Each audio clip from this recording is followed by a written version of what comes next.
E aí, vamos estudar a lição? Super domingo, dia 28 de dezembro, o ano está quase terminando e permanecemos firmes aqui no estudo da lição da Escola Sabatina. Parabéns por tua perseverança, por tua dedicação, por teu amor à palavra de Deus e ao Senhor da palavra acima de todas as coisas. Note que a lição de hoje traz o seguinte título: Paulo, prisioneiro de Jesus Cristo. Quando todo mundo estava pensando que Paulo era prisioneiro de Roma, ele se auto-intitulava prisioneiro de Cristo. E que privilégio estar preso com Jesus. Já imaginou aquela pessoa que você se apaixonou e você pensou assim na sua juventude: nossa, eu queria estar preso numa ilha deserta com essa pessoa? Tamanho o amor que você nutria por esta pessoa? Pois é, preso em Jesus, tamanho o amor que você nutre por Cristo, e é um privilégio estarmos presos a Jesus. Tendo isso em vista, você percebe, por falar em prisão, que Paulo escreveu um conteúdo significativo durante o período que esteve preso. Olha, ele escreveu a carta de Filipenses, que fala de alegria. Isso mesmo, falar de alegria enquanto está preso? Pois é. Este é o apóstolo Paulo.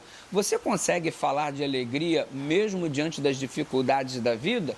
Por saber que o futuro que nos reserva, essas coisas que te incomodam não existirão mais, então já temos razão para nos sentirmos alegres, em função da esperança que nós nutrimos.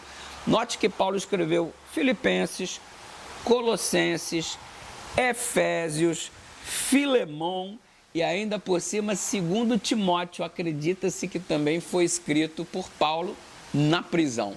Ei, como é que tendo alguém em circunstâncias tão probantes ainda é capaz de produzir tanta coisa graciosa? É porque a cela que ele estava não lhe negou a alegria que o céu pode proporcionar. Não existe prisão que te mantenha distante de Cristo. Não existe prisão que, na verdade, impeça você de ter a liberdade que só o Evangelho pode proporcionar. E Paulo funciona como um exemplo para a gente, porque ele enfrentou a prisão nessa perspectiva. E se nós um dia formos parar na prisão por causa do Evangelho, conforme está profeticamente anunciado, teremos o mesmo posicionamento que Paulo, que Daniel, que José. É algo para pensarmos a partir de agora, hein? A alegria que não é roubada do coração do crente por circunstância alguma, porque a presença de Deus faz toda a diferença. É muito importante pensarmos no conteúdo deste assunto. E note que Paulo se via como prisioneiro de Cristo e não de Roma, e ele usou a prisão como pano de fundo para salvar pessoas. Basta você dar uma olhada em Efésios capítulo 3, verso 1, e Filemão também no capítulo 1.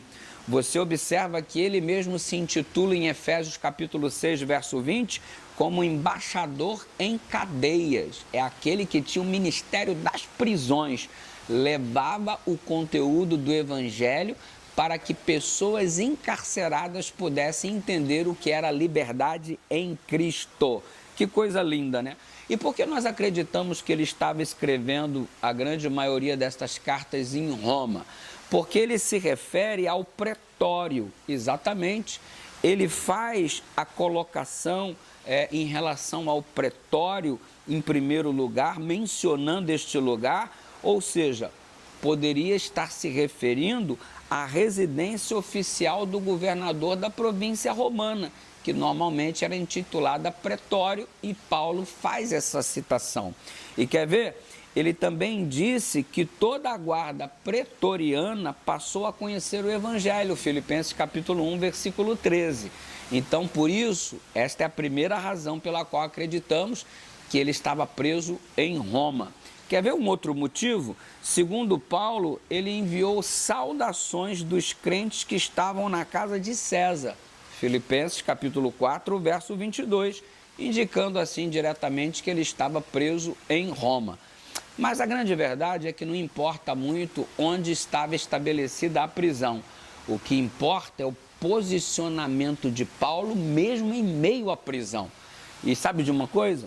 Paulo enfrentou problemas, Daniel, José, Jó, todos os homens de Deus, nós de igual forma. Agora, uma pergunta precisa ser respondida. Os problemas roubarão a nossa alegria em sermos filhos de Deus, termos o nome escrito no livro da vida e sabermos que um dia, e o mais breve possível, este sofrimento se findará? Por acaso, temos mais motivos para nos alegrarmos ou para nos desesperarmos? Pense nisso. Eu acredito que temos mais motivos para nos alegrarmos. Vamos orar? Pai querido, obrigado porque há muito mais para agradecer do que pedir, há muito mais para nos alegrar do que nos entristecermos. E nós louvamos o teu nome por isso, em nome de Jesus.